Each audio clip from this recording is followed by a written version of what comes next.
that down. So the thing being is, when you leave any kind of stable job, or you're looking to kind of go full-time into freelancing, the best way to do it is to kind of have some sort of plan of action. I didn't have that. I was leaving advertising to kind of go into freelancing, and then eventually move into kind of helping run our family hotel. So it was kind of, I had a freelancing period, and then I was going to move back to Cornwall with my family, run the hotel, and keep freelancing in the background, and that was fine. But I just did it without any sort of planning or any thinking or nothing. So I wanted to kind of go, do you know what? If I was advising myself, what should I have done? And this was it, really. And there were a few things which I think apply to wherever you are in your life and whatever you're doing. With a bit of simple planning, it can make a massive difference as to sort of how things turn out for you. So the first thing was always, I know it's a bit boring when people say have a plan, what you're going to do, but certainly I did feel that just leaving and kind of admit it, just openly kind of go, well, look, you know, I'm gonna leave and I'm gonna go and run a hotel, so thanks. And that was it. And then just wind down the following 6 weeks with not really being included in much because everyone knew you were leaving was kind of insane, because you're just killing time to do something else. And then it didn't work out. I had to delay, so I had to kind of pick up some freelance work while we were sorting all that out. So for me, it was this thing of when you are looking to make that change, it's really important to kind of spend time while you're still in that job making the most of it, because there's loads of valuable things that you can be doing, and you're doing it kind of with this head on of like, well, I'm going to leave, but I can pick up lots of information. And I always say to people, when I was doing the sort of consulting thing, and people who would come and talk to me about, I'm in an agency, but I don't really like it. I was kind of, the ironic thing is I was meant to be there. They were sent from the agency and I was meant to be sort of going, yeah, you know, I can help inspire you. But it ultimately always ended up into a chat of going, I'm miserable at the agency. What can I do to leave? So I would just hatch a plan to help them leave, which didn't particularly help the agency, but they don't know. So this was part of the plan, I would say, is like, look, while you're there, there's things you can be doing to really help you. And the first thing was always like the relationships at the agency. And what I found in advertising was you were kind of always in the creative department. So a lot of your relationships were with your peers, which is completely fine. But I never took any time to go actually spend, you know, it's a massive agency with loads of talented people, and I never talked to them. And you end up kind of, you would see them occasionally at Christmas parties and like big agency meetings, and that was it. And you're absolutely failing to get to know really talented people. And an example of that would be, I'm actually friends with a lot of people I used to work with but never spoke to now. And if you want to kind of work out how that works in your favor, Sarah Bauman, who is the managing director of VaynerMedia London, was someone I used to work with, who I didn't really speak to, but she was friends of a friend and she pulled me in to do the People's Vote thing. And it's amazing how there are loads of talented people around you the whole time who in 5 years' time might be in a really strong position at a new company. And that's where spending time to get to know them is going to benefit you, because they can help bring you in. So the first thing would be building relationships within the agency with the people that you're speaking to. And effectively, this would be taking time to kind of get to know your peers and your creative directors and all the people in your industry, because they will know of people, and it's so much easier if you're looking for work or introductions for them to make that introduction, but also they can tell you what they did right and what they did wrong. And again, you're working with often really quite experienced people who are full of advice, and I just never took that opportunity. So the first thing is always really take time to actually get to know who you're working with, because you never know what they know and also who they know. And they might have been at the company you're at for too long, or they might have done this and they wish they'd left, but at some point they were young and hungry and exciting, and they probably were on the up with several people like that who've got, you know, gone on to do really well. So the big thing for me was get to know people that are in your kind of department, because their extended network is going to help extend your network. And out of those people, it's things like getting to know who the headhunters are going to make a massive difference. So it's kind of, I'll break it down, but the main thing would be, if you're unsure about what's expected and you want to build your portfolio, getting to know the people and asking creative directors to review your work is massively important. And then asking them eventually, do they know of anyone other agencies who are friends of theirs, who can then also review your portfolio and get you introductions. So that's always a good thing. And the same thing, I'll get to the point now instead of repeating it, but I also found that if you want to know what goes into a legal contract, you should go and speak to the HR department, because that's what they deal with all day long. So I didn't have a contract. I didn't know what was meant to go into a contract. And although you can get kind of boilerplate contracts online, the problem is you don't understand the contract. So although you feel like, yes, it's great, they've signed it and I have a contract, unless I understand what I'm talking about, I'm going to get exploited. And often wily clients will do this to you, because they'll get you to adjust terms and things in your contract, and in your enthusiasm, you'll agree to get the job, and then they will eventually use that to their advantage. So learning what goes into a contract from the legal department of the company, and the same with, you go to the finance department and go like, what are payment terms?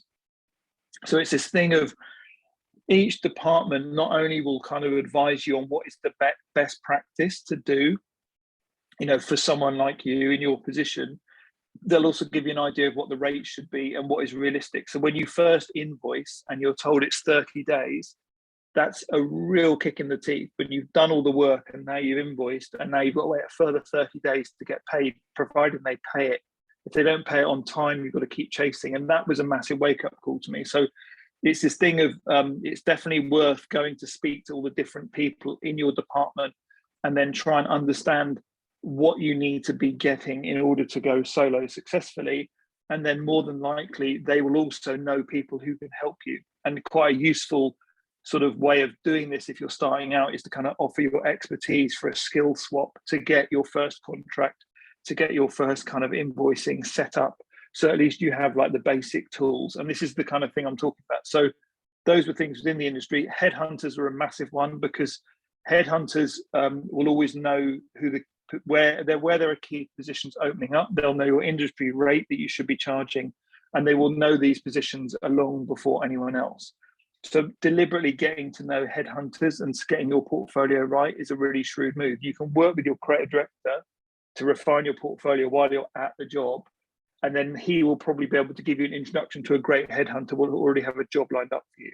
And it's this kind of strategic thinking of knowing that when I get the job opportunity, I've also got a contract and I know what I should be invoicing, that makes you a lot more secure. But if you did what I did and you didn't do any of this, then you deserve to be exploited. So that was the thing. I also found that when you're looking to get work, that this is kind of, as they say, low-hanging fruit. But when you want to, start out and you want to get some money in the door, friends and family, and more importantly, who they know, is going to be a really good chance for you to get some easy jobs that might not be fantastic, but they're going to help build your confidence. It's very difficult to go. So like, it's a bit different in advertising, because you have to have a partner. So as an art director without a copywriter, that limited my options massively. But you can get some positions. But I think definitely if you're looking to maybe get some work in to pay the bills initially, letting all of your friends and family know what you're up to while you're still at the job, so in advance, is going to be helpful, because you can get a few quite easy, probably quite low paid jobs in through the door, which are going to give you the funds to set aside so you can sort of say no to when bad clients come along. So as a kind of plan of action, it's definitely worth letting all the people in your sort of friends and family network know this is what you're going to be doing. Do you know of anyone who can kind of help you out? The super connectors are a bit like headhunters, but these are usually people that run networking organizations. And like headhunters, they know everyone. And the advantage of this is if they like you, they will vouch for you and they will get you opportunities and they will introduce you to influential people. And knowing a good super connector will allow you to fully basically skip several levels of boring networking evenings and actually get to know the key people in charge. So I know that in Cornwall, you have various local networking, but the Samphire Club is an example of a group that, because you've got to pay to join and you've got to sort of not really be interviewed, but John has to like you to let you in. The value of that is not only do you attend networking events where decision makers are there, so you get to meet the founders of businesses for lunch, but also because you're a member, you can directly ask John, I am looking for an introduction to this person, can you make it? And he will do it. And by being connected to a super connector, all of his credibility will rub off on me as he makes that introduction. So the advantage is I just bypass so much of trying to get to know the right people by getting to know the super connector and then joining their group. So it's a really kind of good strategic move to set budget aside to kind of like, so I think the Samphire Club is £300 a year, to give you like an idea of what I am still paying. But the advantage of that is that for me, that was good value because I've met lots of sort of talented people, and actually investing in yourself where you go, well, I'm going to join a paid networking group. You eliminate a lot of the clients that would go to free networking groups. And I found that the clients that go to free networking groups are the same clients that want deals and discounts. And so that's really dangerous if you're starting out, because you don't know your worth, and you can go from quite a well-paid corporate job where you're handling a lot of responsibility to all of a sudden you're kind of surrounded by people with very little budgets. They don't really understand what they do. And also within that group, there are people who are just undercut you to get the business, and that's deadly. So getting on the sort of radar of super connectors is a really shrewd and kind of strategic thing to do, because there won't be many in your industry. But once you get to know them, and you know, it's the thing of you support them, you turn up to their events, you stay in contact, but that will in turn, like a PR firm, you're paying for access to their black book and who they know. So by extension, you're extending your own network. Industry influencers. So this isn't the kind of influencers posing by a pool as such, but probably more thought leaders. So if you get to know who are the kind of thought leaders in your industry, like a super connector, they will have the sort of the eyes and ears and the finger on the pulse of the industry, and they will know who's up and coming. So the advantages of this would be because they're established and they're slightly alternative, you're able to kind of catch that wave early. And there are going to be people that they will know that you won't, who are going to be quite talented and ambitious. And it's a different kind of thing where headhunters are more established and say might know the like owners of agencies and creative directors. Young influencers are going to know the hot up and coming talent who actually probably maybe don't even work in an agency but have their own audience. And it's useful to get to know those people on both ends, particularly for collaborations. Other than that, you're looking at thought leaders. So this is people who are beginning to kind of expand their wings. They might have quit their job when they want to launch a book and they're doing speaking, those kind of things. Those people are also good to know, particularly because they need exposure. So that if they've got a book out, for example, you interviewing them for your website or doing a podcast where you talk to them, again, their credibility rubs off on you and elevates your profile because you're associated together. So it's an alternative way of getting to know influential people, which is slightly different from the headhunters and the super connectors that I talked about before. So this isn't a particularly complex strategy. All industries are fairly small. And there are going to be a few people. They're not going to be difficult to identify, but strategically getting to knowing them is going to elevate who you know. The keep in touch is kind of, I've talked about this before, but this is the way of staying on their radar without irritating them. And this is done very simply by just checking in regularly. You know, it is being deliberate in sending DMs, commenting on posts, tagging them in posts, sending emails, sending them gifts, turning up at events. It can feel kind of like overwhelming, but if done every day, just a little bit strategically, it can work extremely well in your favor, because again, you're top of mind for people that care. And if there are opportunities, they will recommend you for them first because you're relevant and you've reminded you exist. A good example of this sort of thing will be, there's a really talented designer I know who sends out an email regularly. I think he's got about 20 to 30 agencies across the country that he works with, freelances with. And I'm on that list because he sends me an email every 2 to 3 weeks. I get this email saying, I have availability. Do you have any work coming up I could help you on? And he does that strategically. So it's like 5 agencies a week, and then he repeats. So he's always got work coming in because he's able just to sort of remind people he exists. He sends it sort of Wednesday of that week saying, I've got availability for the following week. Do you have anything? And the amount of times I've used him because I've thought, well, actually, yeah, it'd be quite good to get him in. That's how he picks up work. So this kind of keep in touch strategy feels very organic, and it's very easy, and it's not pushy, but certainly just being relevant allows you that basically you build up goodwill. So if you're engaging and supporting other people in what they're doing by liking their posts and recommending people, when you need a favor, that's when you can call that favor in. And that comes from just being, being sociable and doing the keep in touch. With regards to this strategy, this is kind of, I'm breaking this down now to kind of how you would do it. So the first section is relationships and the kind of relationships that you should want to kind of build while you're within the agency. And this should be kind of your plan of action as you're going out. So as I said in the beginning, we want to have a plan of who we want to work with. And like anything, it really helps because we can establish what matters to us and what we're aiming at. And depending on where you want to go or what you want to do will dictate how you behave, who you get to know, and what work you need to put out there. There's no point leaving an agency and not being clear on what you want and then ending up somewhere else doing the same thing. It's quite an upheaval to leave when you're settled and established somewhere. So when we leave, we want to go, okay, I want to leave for the right reasons. And then I need to understand, am I going to go solo and set up on my own? Or am I going to do freelancing? Am I going to change? All of those decisions that you make will dictate the type of portfolio you put together and the type of clients you're going to go after and how you're going to approach it. Because if you wanted to work at another agency, you'll build a portfolio for a creative director.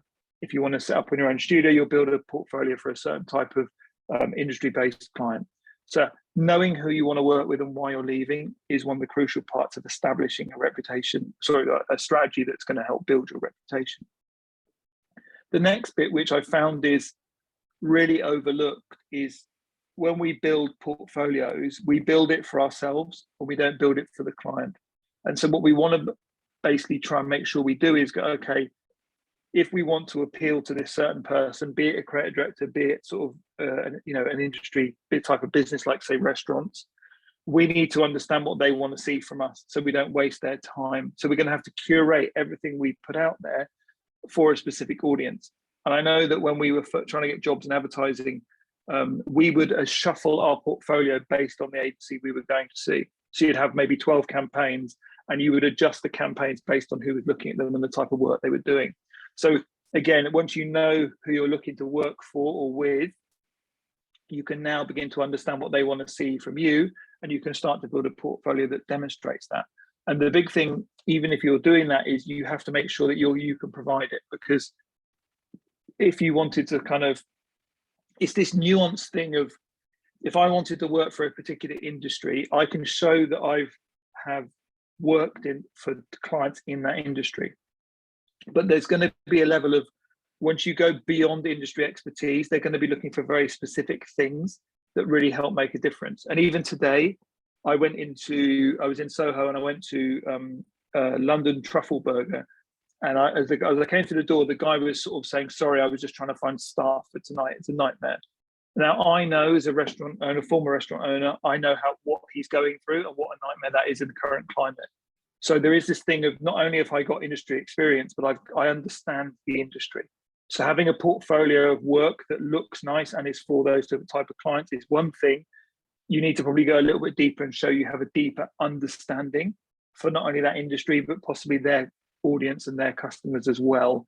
And that alignment is going to make you stand out even more. So it's always the big thing of what is the type of portfolio you're building? Who are you building it for? Are you showing the expertise? So many people, and I've done this as well, we fall into the trap of building beautiful, almost gallery-esque websites that are very, very beautiful, but they don't really help.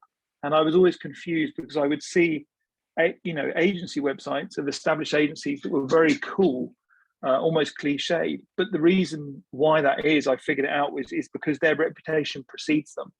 Their website isn't how they get clients. They get it on their reputation from recommendations and referrals.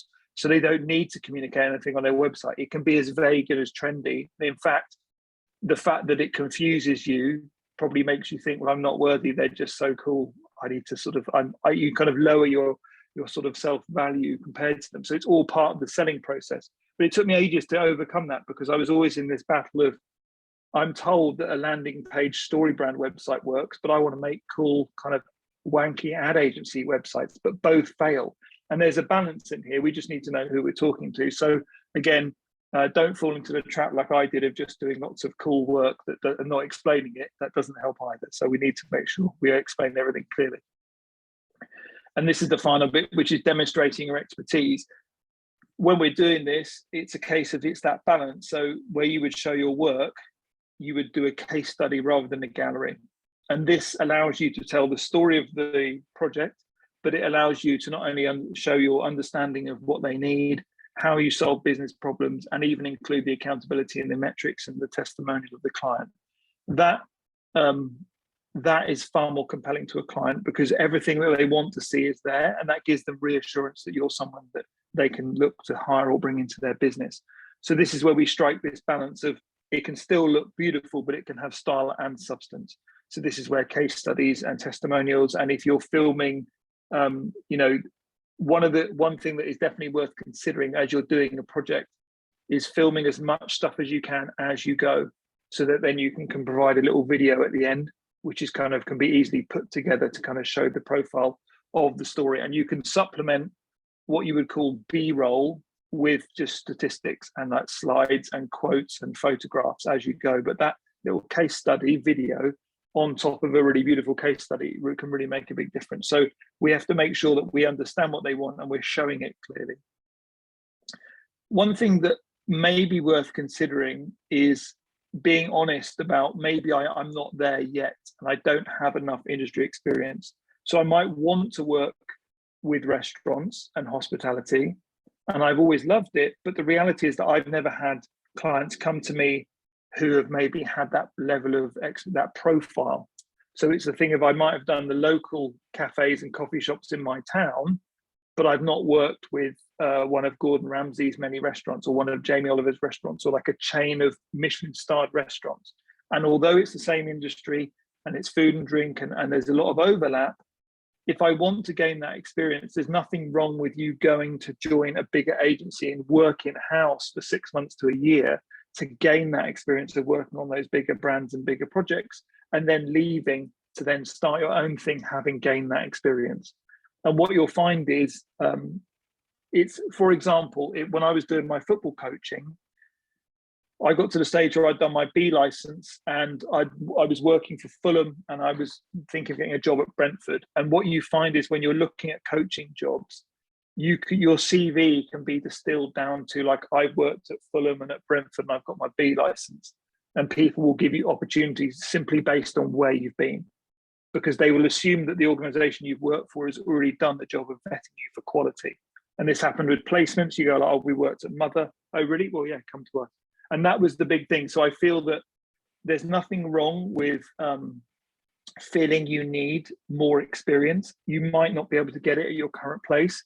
So I think nowadays it's a strategic move to work in-house at the type of place you want to work, to gain that experience, which will make you more valuable. And then when you leave, you can name drop that as part of your development, which is going to make you more attractive. So that's the other thing to consider. It will help you get experience working on big brand projects, which you can put in your portfolio without you having to kind of compete, because there is always the issue of, when you're starting out, smaller agencies, smaller clients, they have similar problems, but a very different problem. A local shoe shop that sells sports gear in my town has very different problems to Nike. They're all sports brands, but there is different issues going on. So if I want to gain that experience, I need to look elsewhere. So I wanted to put that in there, because there's nothing wrong with, say, taking a step back to work in-house. I think it's really valuable to gain experience, which is going to increase your value long term. When you get to know people with regards to your portfolio, you need to understand who it's for very explicitly, and who the person is who's actually going to give you the job. The amount of times that we would prepare portfolios for people only to be told that that person had to check in with another person to see if we were good enough to get a job was excruciating, because we just hadn't done our research. And what you quite often will find is, if you can get your work in front of the right person with a good endorsement, and again, they're not going to have a huge amount of time to go through it, so they're going to want a short overview of, so where have you worked, who have you worked with, what do you do? And that's when you're able to say, well, I've always loved hospitality. I've spent like a year working in-house at Gordon Ramsay, working on these projects, and you can have a look at my portfolio. They're going to go, brilliant, let's bring you in. It's kind of going to get to that stage, but you don't want to waste too much time. You need to know who the decision maker is. And as a side note, you need to also know who their gatekeeper is, because so many people who make influential decisions will have PAs who are quite aggressive, who are there like guard dogs to defend them. So you've got to get past the gatekeeper to get access to the decision maker. And quite often the gatekeeper might be fierce, but they're often lovely. And we had this when we were getting into Saatchi's. We wanted to see this guy, and we would continually turn up with our portfolio, and he wouldn't be able to see us. He'd have meetings and we'd reschedule. And his receptionist was called Linda. She was lovely, and she kept seeing us turn up, waiting to see him and having to cancel and rebook. And in the end, she went to see him and effectively told him off and said, look, these boys have been here to see you. You can at least give them 5 minutes of your time. And because Linda, who was like a classic kind of East End, salt of the earth, lovely woman, just gave him a bit of a telling off, he saw us and got us in the door. So when we got the job, we gave Linda flowers and chocolates, because it was Linda who got us the opportunity. But that was only because we'd been nice to Linda and we weren't rude, which seems obvious, but this is the thing of the gatekeeper is there to scare you off. But if you get to know the gatekeeper, they can also get you the introduction. So for me, that's the other kind of bit that a lot of people don't talk about. When it comes to money, this is a huge thing. And I know that it's not always, it's easy. So before I would always say having a nest egg is really important, but I'm also aware that there is a kind of, it's a sort of almost reckless statement, because it's not easy to make money and just have enough money that you can save loads. What I would say is the importance of being able to kind of save money. So the reason being is it allows you to say no when you don't want to say yes. As in, the discipline it takes to set money aside when you're working is very difficult and not spend it. But if you can do that, that instills in you this kind of level of dedication and focus and discipline, which is going to make you more successful as a freelancer, because you're not going to give into temptation and just blow it all and get pissed on a Friday and then go, well, I have to start over again as a month's worth of savings gone. So that's really important. It instills discipline and it shows commitment. So it's a bit like if you were to get fit or get in shape, part of the journey is doing the hours of work in the gym or on the treadmill. And that builds a level of stamina in you and strength in you that you maintain that. The cheap option, which a lot of celebrities will see, is they just go and get lipo because they can't bother to go to the gym, but it doesn't really help them. So we want to do this thing where we learn the discipline of being able to save money. And the real value is in when a client comes along who you know is a bad fit, but you need to pay the bills, you will say yes to that client, even though you want to say no. And what happens with that is those type of clients they'll kill your confidence, because they'll be very, very particular about money, and they'll hammer you for it because they're price centric. And that's always the way. There's nothing I understand why. But the problem is that the work that will often come from that project, because the client is quite heavy handed, will be work that you're not proud of, and you'll hate it and you won't want to show it. So ultimately, if we've taken a job that doesn't deliver us work to put in a portfolio at the end, we have to question how much value that was to us. Then if they're screwing us on price, or we're hardly making any money and they're mistreating us, it can really kill your confidence and kind of develop a scarcity mindset, which is where you lose faith and you think, well, maybe there aren't nice clients out there. We don't want to do that. What we want to try and do is to be able to say no. So when a good client comes along, we can say yes. And that was the thing of it. It's really important, because I understand that, clients are going to be price sensitive, that there's nothing wrong with that, but you don't want to be doing it where you're not even producing work for your portfolio. That's a real killer. You want to at least walk away with a good job. So I always felt that if you can have that savings, it allows you a bit more flexibility and a lot more freedom. The note I've put there is don't borrow the money, because that comes with a different type of pressure. And if you are doing it with the money, there might be definitely a point of considering sort of diversifying your revenue stream. So you might find that if I set up an account on Redbubble, I can be doing designs and selling them on Redbubble. I could be selling templates and workflows and systems that I'm using in my jobs and selling them on Creative Market, and repurposing what you're already doing. And it might not be much, but you might find that extra few $100s a month coming in makes a big difference and just takes the pressure off. So I just wanted to kind of make that point of it. It makes an enormous difference being able to say no, because you've got a kind of a bit of money available. When it comes to kind of what you should be charging, I didn't know. I would quite happily kind of go I was already saying yes before they told me the price, because I just needed the work. So a lot of people will be fine about it, but the reality is that you leave yourself vulnerable to someone kind of exploiting that keenness. So it's really important that you kind of ask around at first to find out what you should be charging, or at least what you know, don't go below a certain level. And this is where getting to know headhunters is really useful, because they will typically get, I think they get 20% commission, depending on what the setup is, on when you get hired. That's how they make their money. So they want to make sure you're getting paid properly. So finding out what people are, you know, charging is important. Ask around. If people won't tell you, we've had this debate and conversation with, like, a lot of people feel that it's embarrassing to talk about money.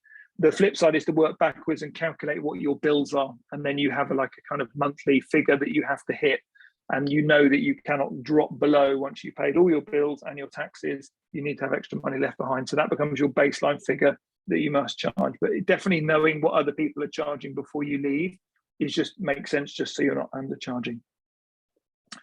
Reputation was another part I wanted to think about, which was networking. And again, I talked about getting to know the right people, and being seen at the right events was a big thing. There's a thing which I mentioned it, which Tony Robbins talks about, which is kind of the law of proximity, which is this thing of the people that you're around will affect how you feel about yourself and your status within the group. So if you are seen at the right places, people will naturally assume that you're just sort of one of them, and therefore the talent comes along with that. And again, if I think about the networking example, if I'm networking in a local networking group, the likelihood or the price ceiling that is there for the clients that will pay for my work is far lower than if I'm working in a paid networking group. And that's going to be, it's the same service, but different price ceiling. And it's because the people who are in the paid networking group are probably making more money. They've got more budget available. They will understand the value of what they do, and they're used to investing in people like you to grow their business. But the people in the smaller local free networking group are probably making less money. They're more risk adverse, and they're more kind of a mindset of like, well, if I can get it done for cheap or do it myself, I'd rather do that. So like anything, if you're going to build your reputation, this is why getting to know the super connectors, the influencers, and all those people, that's going to help establish you as being known as someone who's got credibility. So it's important to be selective about your networking and where you're seen. Promotion is also a non-negotiable. You will have to be promoting yourself, because if you're not talking about your work, no one else is going to be. So we also have to kind of find a way of promoting what we're up to and if we're doing well at all. And I think most people don't like it. I certainly don't like talking about what I'm up to, but I think that it does get easier over time, and it's a necessary evil if you want to be attracting clients, and we want to be doing that. So you just have to find a kind of a way of doing it. I find LinkedIn is full of terrible humble brags. It's like, I knew Facebook is awful, but LinkedIn is another level of like David Brent level cringe of people. And so the bar is really low. Let's be honest. There's people who do marketing who are terrible at marketing themselves. They're always proud to be working with so-and-so, or it's just rubbish. But there is one, I'll share it in the group. There's one really funny account which just mocks this whole industry, which is very, very funny. It's very sarcastic, and he gets a really great following. So I know it's possible, but it also, it's this thing of, if you're not doing it, then nobody cares. So you've really got to toot your own horn a little bit. And a good way of doing that is just to kind of be letting people know what you're working on inadvertently and being clever about how you do it.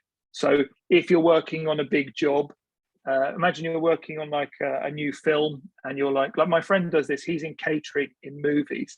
So I've got funny pictures of him with Tom Cruise, and it's like so random and quite cheesy. And then and he's on like sets, which I'm sure he should be taking photos of.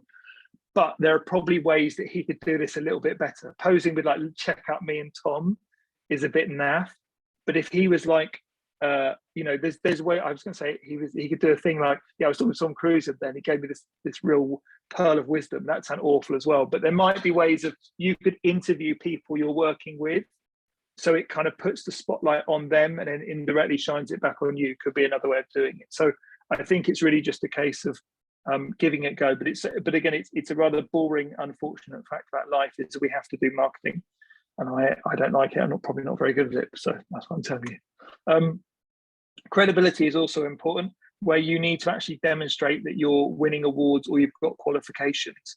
So it's worth investing in yourself to go on courses and get qualifications that will help improve your status, because it elevates you above everyone else and it becomes a shorthand. So if you are a chef and you've won a Michelin starred you've worked in, or you've won a Michelin star, you will forever be known as the Michelin star award-winning chef. It follows you around, and it gives you this credibility instantly. So I do think it's definitely worth putting it on your website.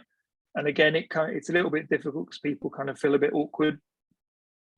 Please do it. If you've got the qualities and you've worked with the clients and you're doing really well, absolutely do it. I think probably, I'm trying to think, where I would draw the line is if you work at an agency in-house with a big client, then you can put this was done at this agency. So you're making it clear that it wasn't like Disney or Nike came to me and said, look, Thad, we really want to work with you. No, I did this while I was working at Aqua or whoever their agency was. And I think that's a kind of honest, happy medium, but it's still, yeah, absolutely put that on your CV, show people you've got it. It's like anything, everyone else is probably doing it and slightly embellishing. So we have to play catch up to a certain extent. Your digital presence. So with this was more about just coming across as professional. So wherever you have a social account, it's definitely worth reviewing all of them and going, is my profile picture decent? Is my bio description relevant? Have I got a link in that bio which is sending people to the same place?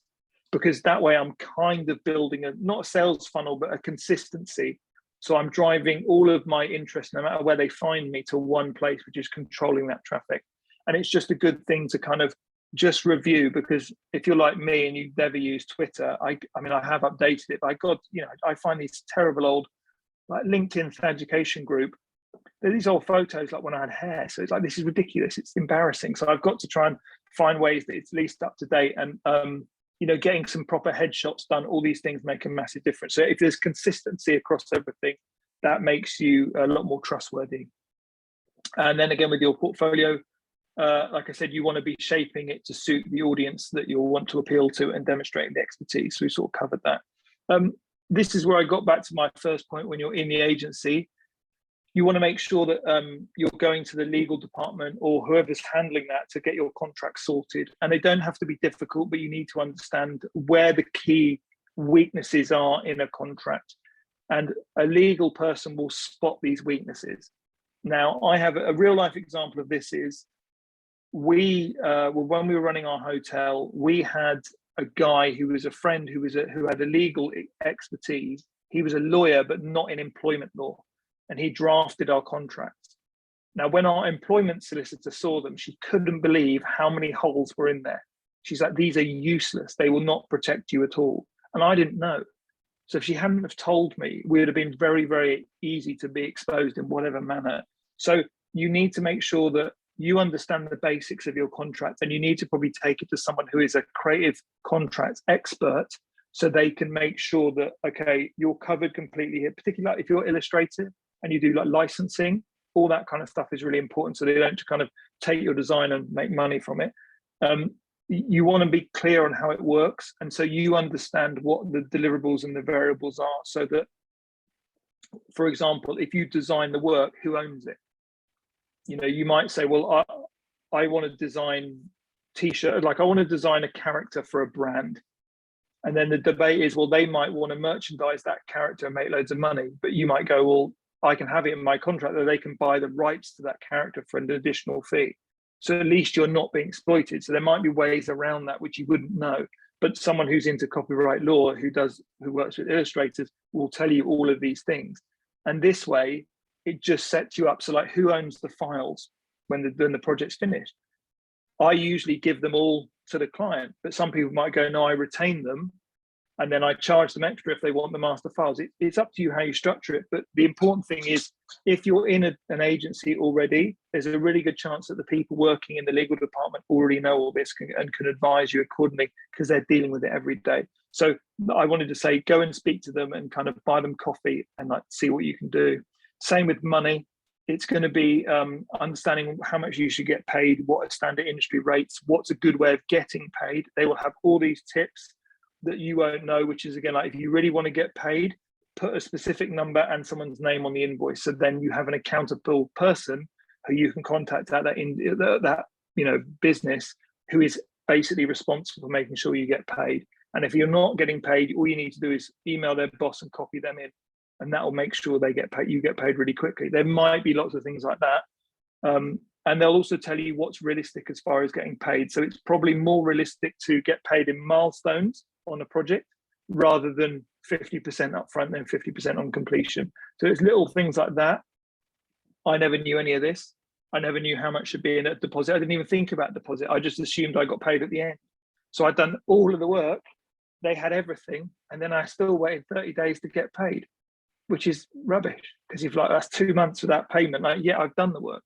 So this is another good example of go to people in the finance department and they will advise you. They will know accountants who can help you. And there's probably a really good chance that someone they will know is just starting up as an accountant. They'll probably need some sort of expertise like that you offer, and maybe you can do a job swap. Again, the payment terms thing, that's different between each company. Typically, I'd put 14 days on most of my invoices, but if you miss a payment schedule, you can be weighing up to 90 days. So the bigger companies work in different ways to the smaller companies. So again, if you miss a payment turn and they say, well, it's 60 days, but you've just missed it, so it's another 60 days, it's going to screw you over completely. So that's worth knowing. And that was it, really. The main thing, as I said, it's very simple, but it's just a case of, if you're in an agency or you're working with people, get out of the office and go and talk to all the people you've not yet really properly talked to, because you will need them. And by extension, who they know could also become part of your network through your connection to them. So it is really kind of good to spend your time being nice to your boss. Don't burn any bridges in case you need to go back. Getting to know the legal department, the finance department, find out how they get clients, find out how they recruit, what they charge, find out all the ins and outs of how the business really works, and then ask for help. And then, like I said, take time to get to know industry influencers, attend networking events, and have a bit of a plan of action about, right, when I leave, I know what my portfolio should be. I know who I should be getting to know. I've got all my kind of paperwork in order. So I'm much more protected. I'm much more organized. And that was I feel, a kind of fairly straightforward blueprint to launching any kind of freelance career, particularly if you're going from in-house to working on your own. And I know that because I didn't do it, and I bloody wish I had. So there we go.